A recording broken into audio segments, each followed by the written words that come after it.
दोस्तों, एक बार की बात है। महात्मा बुद्ध एक गांव से होकर गुजर रहे थे। उस गांव में एक तालाब था।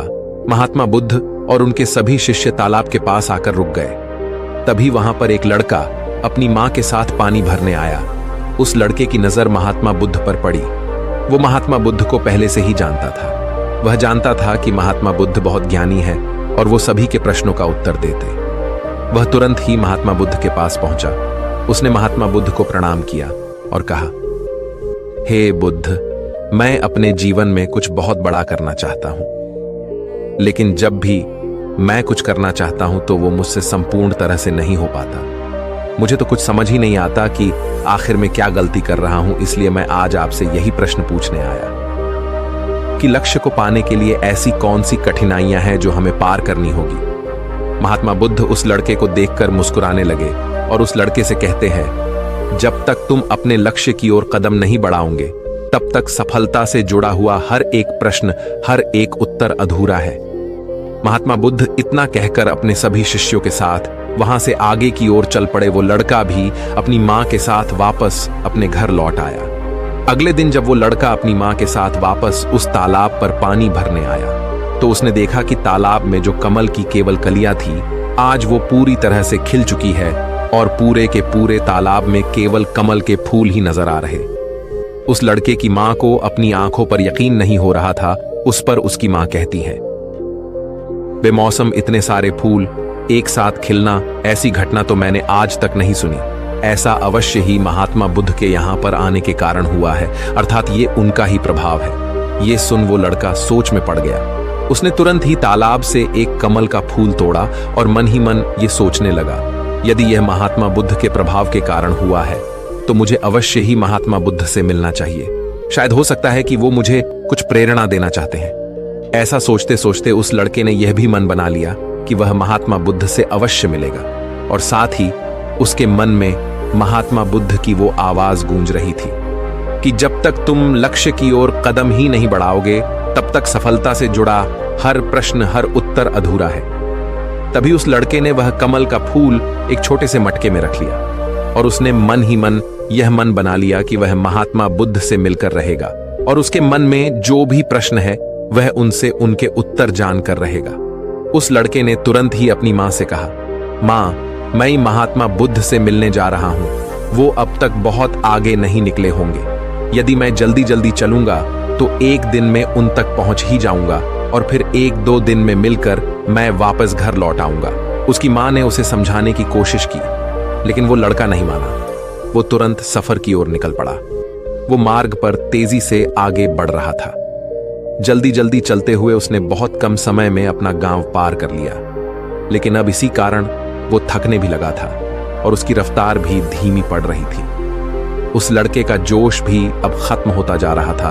धीरे धीरे चलते चलते वह जंगल के रास्ते आ पहुंचा और जंगल को देखकर उसके मन में एक डर उत्पन्न हुआ। उसने सोचा कि मैंने आज तक कभी जंगल पार नहीं किया है और इस जंगल में तो कई जंगली जानवर भी हैं।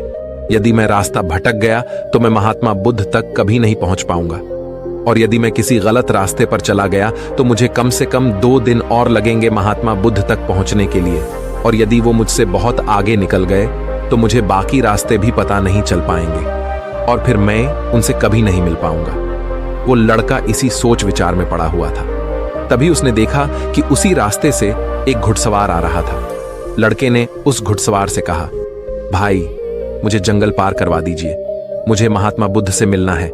मुझे ये कमल उन्हें देना है। क्या आप मुझे जंगल पार करवा सकते हैं? इस पर सवाल कहता है, बेटा देखो, मैं तुम्हें ले तो नहीं जा सकता, लेकिन मैं तुम्हारी मदद जरूर कर सकता हूं। यदि तुम चाहो तो यह कमल वाला मटका मुझे दे दो, मैं इसे महात्मा बुद्ध तक पहुंचा दूंगा। उस घुड़सवार की यह बात सुनकर वो लड़का एक बार फिर से सोच विचार में पड़ गया और सोचने लगा, यदि मैं पैदल जाऊंगा तो मुझे बहुत समय लग जाएगा और पता नहीं मैं महात्मा बुद्ध तक पहुंच भी पाऊंगा या नहीं। अगर मैं ये कमल वाला मटका घुड़सवार को दे देता हूं तो ये घुड़सवार घोड़े से बहुत जल्दी महात्मा बुद्ध तक पहुंच जाएगा और उन्हें यह कमल जरूर दे देगा। इससे मेरा काम भी आसान हो जाएगा और मेरा काम बहुत जल्द पूरा भी हो जाएगा। काफी कुछ सोच विचार करने के बाद उसने तय किया कि वो ये कमल का फूल उस घुड़सवार को दे देगा। ये सोचकर उस मटके को उस घुड़सवार को थमाने ही वाला था कि तभी उसे याद आया कि इस कमल के पीछे उसका क्या उद्देश्य है, वो किस मकसद से इस कमल को महात्मा बुद्ध के पास ले जा रहा है। तभी उस लड़के के मन में एक और विचार उत्पन्न हुआ, यदि मैं इस कमाल को लेकर महात्मा बुद्ध तक नहीं पहुंचा तो फिर मेरा जो प्रश्न है मैं उनके उत्तर कैसे जान पाऊंगा। और हो सकता है कि मुझे मेरे जीवन में बस ये एक ही मौका मिला है जिसमें मैं महात्मा बुद्ध से मिल सकता हूं और अपने सभी प्रश्नों के उत्तर पा सकता हूं। हो सकता है कि दोबारा मुझे ये अवसर ना मिले, इसलिए मैं ये मटका नहीं दूंगा। मैं इसे स्वयं ही महात्मा बुद्ध तक पहुंच जाऊंगा। काफी कुछ सोच विचार करने के बाद उसने घुड़सवार से कहा, देखिए, ये मटका तो मैं खुद ही उन तक ले जाना चाहता हूं, क्योंकि मेरा उनसे मिलना बहुत जरूरी है। मेरे मन में कई प्रश्न हैं जो मैं उनसे जानना चाहता हूं, इसीलिए यह फूल मैं ही उन्हें दूंगा। इसलिए कृपया करके मुझे जंगल से बाहर निकलने का रास्ता बता दीजिए, मैं स्वयं ही चला जाऊंगा। इस पर उस घुड़सवार ने उस लड़के को जंगल से बाहर जाने का रास्ता बता दिया और उस मार्ग पर आगे की ओर बढ़ चला। वो जल्दी जल्दी मार्ग में आगे बढ़ रहा था और देखते ही देखते शाम का वक्त भी होने आया था। तभी उस लड़के के मन में एक और विचार आया और वो ये सोचने लगा, यदि शाम के वक्त मैं इस जंगल में भटक गया तो मेरा क्या होगा, मैं महात्मा बुद्ध तक कैसे पहुंच पाऊंगा, और अगर मैं उनसे नहीं मिल पाया तो मेरी यात्रा बेकार हो जाएगी। इससे तो अच्छा होता कि मैं उस घुड़सवार को ही ये मटका दे देता, वह उसे महात्मा बुद्ध तक अवश्य पहुंचा देता। मुझे तो घर लौट जाना चाहिए था, यही मेरे लिए बेहतर होता। इस प्रकार उस लड़के के मन में तरह तरह के विचार उत्पन्न हो रहे थे। ऐसा होगा तो क्या होगा, वैसा हो जाएगा तो क्या होगा, यदि मैं भटक गया तो क्या होगा। तभी उस लड़के ने उस कमल की ओर देखा। उस कमल से ही उसे महात्मा बुद्ध की याद आई। महात्मा बुद्ध के चेहरे पर वो असीम शांति थी, उसे महात्मा बुद्ध की वो मुस्कान याद आई। तभी उसके मन में एक और विचार उत्पन्न हुआ, जिनके आने से हमारे तालाब में इस प्रकार अनेक को फूल खिल गए, जिसके साथ होने से हमारे मन को प्रेरणा मिलती है, जिनके चेहरे पर वो असीम शांति है, जिनसे मिलकर मेरा मन शांत हो जाता है। यदि मैं उनसे मिल पाऊं तो मुझे कितना कुछ सीखने को मिलेगा।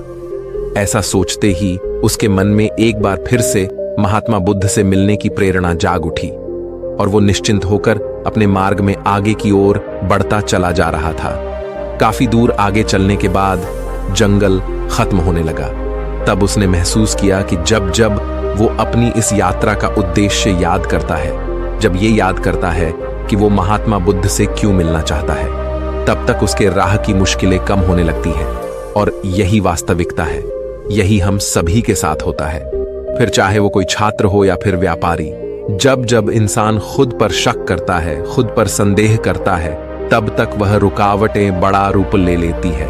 और जब हम अपने लक्ष्य को याद रखते हैं, अर्थात अपना उद्देश्य याद रखते हैं, तब तक वो रुकावटें हमारे सामने छोटी पड़ जाती है और हम उसे आसानी से पार करके अपने लक्ष्य की ओर आगे बढ़ चलते। इस पर उस लड़के ने यह महसूस किया कि उसे अपना लक्ष्य याद रखना है, उसे अपना उद्देश्य याद रखना है और छोटे छोटे कदमों से आगे की ओर बढ़ते जाना है। उसके बाद उस लड़के ने सारी चिंताएं छोड़ दी। वह केवल सफर पे आगे की ओर बढ़ता जा रहा था, लेकिन इस बीच वो चलते चलते काफी थक चुका था। और जैसे ही उसने जंगल पार किया, तभी जंगल के ऊपर उसे एक छोटी सी कुटिया नजर आई। वहां पर एक सुंदर स्त्री रहती थी। लड़का काफी थक चुका था और उसे बहुत जोरों की प्यास लगी थी। वो लड़का उस कुटिया में गया। वहां पर उस स्त्री से उसने पानी मांगा। इस बार उस स्त्री ने उस लड़के को पानी पिलाया। तभी वह स्त्री उस लड़के से कहती है, आखिर तुम महात्मा बुद्ध से क्यों मिलना चाहते हो? इस पर वह लड़का कहता है, मेरे मन में कुछ प्रश्न हैं और मैं उन प्रश्नों का उत्तर जानना चाहता हूं, और मेरे पास केवल ये एक ही अवसर है, इसलिए मुझे उनसे मिलना ही है।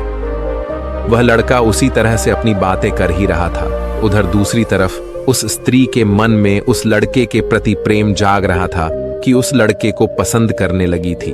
वो लड़की उस लड़के को रोकना चाहती थी। वो उससे कहती है, आज की रात तुम यहीं रुक जाओ, वैसे भी शाम होने को है और बहुत जल्द रात भी हो जाएगी। ऐसे में तुम कहाँ जाओगे? इससे अच्छा है आज तुम यहीं पर रुक जाओ। आज हमारे बगल में ही शादी है, वहां पर नाच गाना होगा, खाना पीना होगा, बहुत मजा आएगा। इसीलिए आज रात तुम यहीं पर रुक जाओ। उस स्त्री के मुख से यह सुनकर वो लड़का यह समझ चुका था कि यह स्त्री मुझे पसंद करती है और वह बहुत सुंदर भी है। उसकी सुंदरता को निहारते हुए वो लड़का मन ही मन ये सोच रहा था कि यदि मैं इस तरह से दोस्ती कर लूं तो मेरा जीवन तो समझ जाएगा, मुझे जीवन का मजा आ जाएगा, और वैसे भी आज रात तक तो मैं महात्मा बुद्ध से मिल भी नहीं पाऊंगा, तो क्यों ना मैं यहीं पर रुक जाऊं। तभी उस लड़के ने जवाब देते हुए कहा, मैं कुछ देर में सोच कर बताता हूं। लड़का इस विषय पर सोच ही रहा था कि तभी उसके मन में एक बार फिर से महात्मा बुद्ध की वो बात याद आ गई और उसे यह एहसास हुआ कि मैं इतनी दूर से यहां पर क्यों आया हूं। उसने मन ही मन खुद से प्रश्न किया, क्या मैं यहां पर इतनी दूर इस लड़की से मित्रता करने आया था? नहीं नहीं, ये मेरी मित्र नहीं बन सकती। क्या भरोसा आज को इसका मन मुझ पर आया है और कल को किसी और पर आ गया तो मैं क्या करूंगा? लड़के ने तुरंत ही उस कमल की ओर देखा। तभी उसे उसका उद्देश्य याद आ गया और उसने तुरंत ही यह निर्णय लिया कि वह आगे की ओर बढ़ेगा। उसने उस लड़की को साफ साफ मना कर दिया और अपने मार्ग की ओर आगे बढ़ चला। जब वो आगे की ओर जा रहा था तभी उसे अपने इस निर्णय पर अफसोस हो रहा था। उसे ऐसा लग रहा था यदि उसे महात्मा बुद्ध ना मिले तो उसके हाथ से ये स्त्री भी चली जाएगी। इस बात का उसे बहुत मलाल था, लेकिन वह धीरे धीरे मार्ग में आगे बढ़ता गया।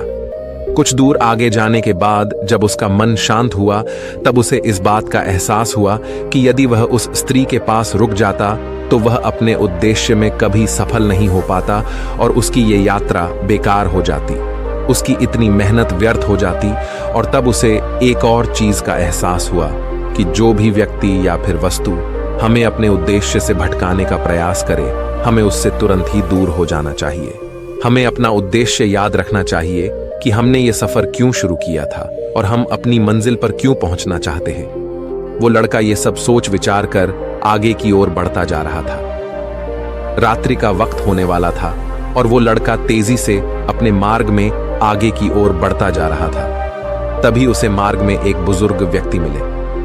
उसने उस बुजुर्ग व्यक्ति से पूछा, बाबा, मैं महात्मा बुद्ध से मिलना चाहता हूं और पिछले गांव में मुझे किसी ने बताया कि वो इसी मार्ग से आगे की ओर बढ़े थे। क्या आप मुझे बता सकते हैं वो किस तरफ गए हैं? इस पर वो बुजुर्ग व्यक्ति उस लड़के से कहते हैं, बेटा, तुमसे कोई गलती हो गई है, तुम्हें कोई गलतफहमी हुई है। यहां से कोई भी आरषि मुनि नहीं गए हैं। हो सकता है कि रास्ते में कोई और मोड़ हो जिस पर तुम्हारा ध्यान ना गया हो। वो आरषि मुनि उसी रास्ते से गए होंगे। ये सुन वो लड़का घबरा गया। अभी कुछ ही घंटों पहले तो मैंने उस बस्ती को पार किया था। यदि मैं वापस गया तो मैं बहुत पीछे हो जाऊंगा और अब तो अंधेरा भी होने को है। मेरे पास ना तो कोई रहने का कोई साधन है और ना ही खाने पीने का। मेरी तो पूरी यात्रा बेकार हो गई। मुझे तो लग रहा था कि मैं महात्मा बुद्ध से अवश्य मिल लूंगा, लेकिन अब लगता है कि यह मुमकिन नहीं है। मैं उनसे नहीं मिल पाऊंगा। इस प्रकार के कई विचार और उस लड़के के मन में उमड़ने लगे। वो लड़का खुद पर संदेह करने लगा। जैसे ही उसके मन में इस प्रकार के विचार उत्पन्न हुए, मानो उसके पैरों में किसी ने बेड़ियां डाल दी हो। वह बार बार केवल एक ही बात सोच रहा था कि आखिर वो मुझे क्यों नहीं दिखाई दिया। मैं बार बार एक ही गलती क्यों करता हूं? मुझसे इतनी बड़ी गलती कैसे हो गई? ये सोचकर वो लड़का सर पकड़कर वहीं पर बैठ गया। कुछ देर तक तो उसे कुछ भी समझ नहीं आ रहा था। तभी उसे उसकी माँ की बात याद आई। उसकी माँ ने उस लड़के से कहा था, बेटा, हर गलती में सीख छुपी होती है जो हमारे जीवन को और भी बेहतर बनाती है। ये बात उसे याद आते ही उसका मन शांत होने लगा और देखते ही देखते उसका मन पूरी तरह से शांत हो चुका था। और वो लड़का बार बार अपने मन में अब एक ही बात दोहरा रहा था कि हर गलती में सीख छुपी हुई होती है और हमें वो और बेहतर बनाने आती है। उसने अपनी गलती को स्वीकार किया। वो कहने लगा, हाँ, मुझसे गलती हुई है। मैं जल्दीबाजी में बिना सोचे समझे बस मार्ग में आगे की ओर बढ़ता जा रहा था। जैसे जैसे लोगों ने कहा, मैं उसी तरह से आगे की ओर बढ़ता चला गया। उसके गलती स्वीकारते ही उसका मन पूरी तरह से शांत हो गया। उसकी निराशा अब आशा में बदल चुकी थी। वह एक पेड़ के नीचे बैठा हुआ था। तभी उसने देखा कि कुछ जानवर नदी से पानी पी रहे थे। ये सब देखकर उस लड़के को याद आया कि जब वह पहली बार महात्मा बुद्ध से मिला था तब पानी के पास ही मिला था और महात्मा बुद्ध के साथ उनके कई शिष्य भी हैं, तो उन्हें पानी की तो आवश्यकता जरूर पड़ेगी। इस बात पर उस लड़के को तुरंत ये समझ में आ गया कि महात्मा बुद्ध भी उसी रास्ते से भ्रमण कर रहे होंगे। जिस रास्ते पर पानी होगा तभी उसने सोच विचार कर यह तय किया कि वापस जाने से अच्छा है क्यों ना मैं नदी के किनारे किनारे आगे की ओर बढ़ता रहा। ऐसा सोचते ही उसने तुरंत ही रास्ता बदल दिया और अब वह नदी के रास्ते आगे बढ़ने लगा। जैसे जैसे वो आगे बढ़ता जा रहा था उसका मन और भी हल्का होता जा रहा था, उसका मन और भी शांत होता जा रहा था। तब उसने अनुभव किया कि जब मन बहुत शांत होता है तो हमारा मन बहुत हल्का हो जाता है और जल्दबाजी नहीं करता और ना ही किसी में या खुद में कोई कमी निकालता है। हमारी बुद्धि पहले से बेहतर काम करने लग जाती है। तब उस लड़के ने इस बात का भी अनुभव किया कि खुद से शिकायत करना एक बहुत बड़ी कमी है जो हमें दुख की ओर ले जाती है। चलते चलते लड़के के मन में विचार आया, यदि मैं अपने गांव में ही रुक जाता तो ये सारे अनुभव में कभी नहीं प्राप्त कर पाता। ऐसा सोचते सोचते वो मार्ग में आगे की ओर बढ़ रहा था। तभी उसे महात्मा बुद्ध के कुछ शिष्य नजर आए और उन्हें देखकर वो लड़का बहुत प्रसन्न हुआ। वो अपने मार्ग में और भी तेजी से आगे बढ़ने लगा और आखिरकार लगातार 2 दिनों का सफर तय करने के बाद वो महात्मा बुद्ध के पास पहुंच ही गया। वह तुरंत ही महात्मा बुद्ध के पास पहुंचा। उसने महात्मा बुद्ध को प्रणाम किया और उन्हें वो कमल का फूल भेंट कर दिया। इससे पहले वो लड़का कुछ कहता तभी महात्मा बुद्ध ने कहा, बहुत सुंदर, ये कमल पूरी तरह से खिल चुका है। 2 दिन पहले ही तुमने मुझसे पूछा था कि लक्ष्य को पूरा करने के लिए इंसान को कौन सी कठिनाइयों को पार करना पड़ता है, लेकिन 2 दिनों बाद तुमने बहुत सारे अनुभव प्राप्त कर लिए हैं। तुम्हारा ये धैर्य और ये मुस्कान देखकर लगता है कि तुमने इस यात्रा में बहुत कुछ सीखा है। इस पर उस लड़के ने यात्रा में घटित हुई हर एक बात महात्मा बुद्ध को बता दी। तभी महात्मा बुद्ध ने उस लड़के से कहा, तुम्हारे मन में जो भी प्रश्न है मैं उनके जवाब तुम्हें जरूर दूंगा। आगे महात्मा बुद्ध कहते हैं, बिना कोशिश के हर चीज जरूरी है। जब इंसान किसी लक्ष्य के लिए उस रास्ते पर चलता है तब सबसे पहले वह अपने अनुभव से ही सीखता है और जब धीरे धीरे उसका विवेक जागृत होने लगता है, उसकी बुद्धि काम करने लगती है, तब दूसरे के अनुभव और दूसरों की गलतियों से भी सीखने लगता है। जीवन में यदि सफल होना है, किसी लक्ष्य को प्राप्त करना है, तो सफलता का रहस्य से सीखने से पहले हमें उस रास्ते पर चलना पड़ता है। महात्मा बुद्ध आगे कहते हैं, किसी भी लक्ष्य को प्राप्त करने के लिए उस रास्ते में हमें 3 दिक्कतें आती है और इनका निवारण करने के बाद ही हम अपने लक्ष्य तक पहुंच पाते हैं। और तुमने भी वो 3 बातें सीख ली। पहला, अपने उद्देश्य को पहचान और उसके प्रति समर्पण करो। जैसे कि तुम ये कमल का फूल मुंह तक पहुंचाना चाहते थे और तुम्हारा उद्देश्य भी यही था। तुमने ये जान लिया था कि ये फूल मुझ तक पहुंचाने के लिए तुम्हारा क्या उद्देश्य है, जिस कारण तुम्हारे मन के सारे संदेह खत्म हो गए। इसके बाद जब भी तुम फूल को देखते थे तो तुम्हें अपना उद्देश्य से याद आ जाता। आगे महात्मा बुद्ध ने कहा, तुमने स्वयं के अनुभव से ही यह जान लिया कि अपनी मंजिल तक किस प्रकार हमें पहुंचना है और सब कुछ तुम्हारे भीतर से ही प्रकट हो रहा है। वह लड़का महात्मा बुद्ध की सारी बातें ध्यानपूर्वक सुनता रहा। तभी आगे महात्मा बुद्ध कहते हैं, तुम्हारे मन में कई प्रकार के डर और संशय थे। पता नहीं तुम मुझ तक पहुंच पाओगे या नहीं, पता नहीं तुम जंगल पार कर पाओगे या नहीं, क्योंकि तुमने आज से पहले कभी जंगल पार नहीं किया था और रास्ते में तुम्हें तरह तरह की रुकावटें भी झेलनी पड़ी। और जब हमारे रास्ते में तरह तरह की रुकावटें उत्पन्न होती है तब हमारा मन बाधित होने लगता है, हमारा मन भटकने लगता है और हम अपने लक्ष्य से भटक जाते हैं। लेकिन जब हम अपना सारा ध्यान रुकावटों से हटाकर अपने उद्देश्य पर लगाते हैं तो सारी रुकावटें खुद ब खुद छोटी पड़ने लगती है और हम उन्हें आसानी से पार कर ले जाते हैं। शुरुआत में हर किसी की यही समस्या है कि वह यह नहीं जानता कि आखिर वो सफल क्यों होना चाहता है, क्यों वो कुछ करना चाहता है। इसी कारण उनके सामने परेशानियां भी बहुत ज्यादा होती हैं और वह उन परेशानियों के सामने घुटने टेक देते।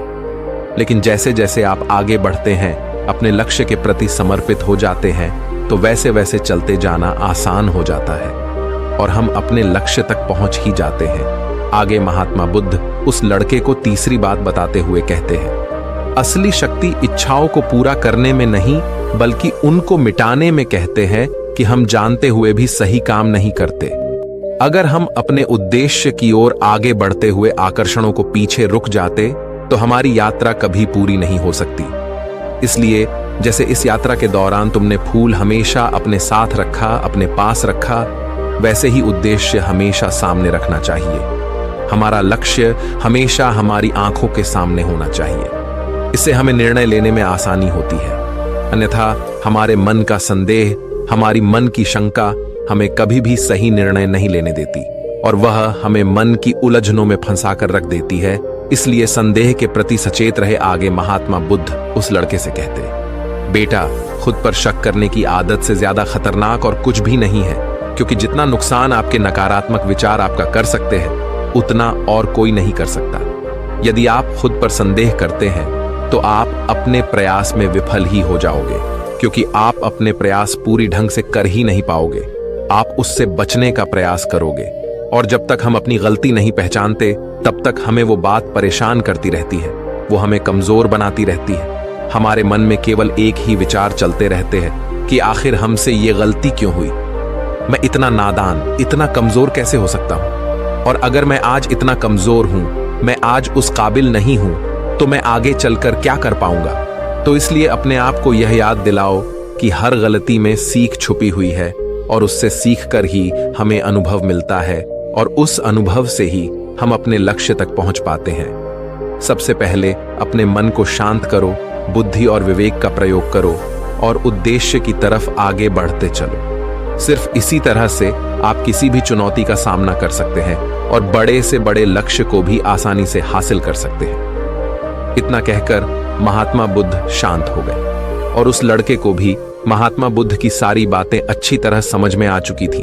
उसे महात्मा बुद्ध को प्रणाम किया और पूरी रात वह उन्हीं के साथ रहा। अगली सुबह वह अपने घर की ओर लौट आए। दोस्तों, आपने आज के इस वीडियो से क्या सीखा वो मुझे आपको कमेंट में जरूर बताएगा। इसी के साथ मुझे उम्मीद है कि आपको आज की वीडियो जरूर पसंद आएगी। तो लाइक और शेयर करने के साथ चैनल को सब्सक्राइब और घंटी बटन को जरूर दबा दीजिएगा। तो चलिए फिर मिलते हैं ऐसे ही एक और वीडियो में। तब तक के लिए अपना ख्याल रखिए। धन्यवाद।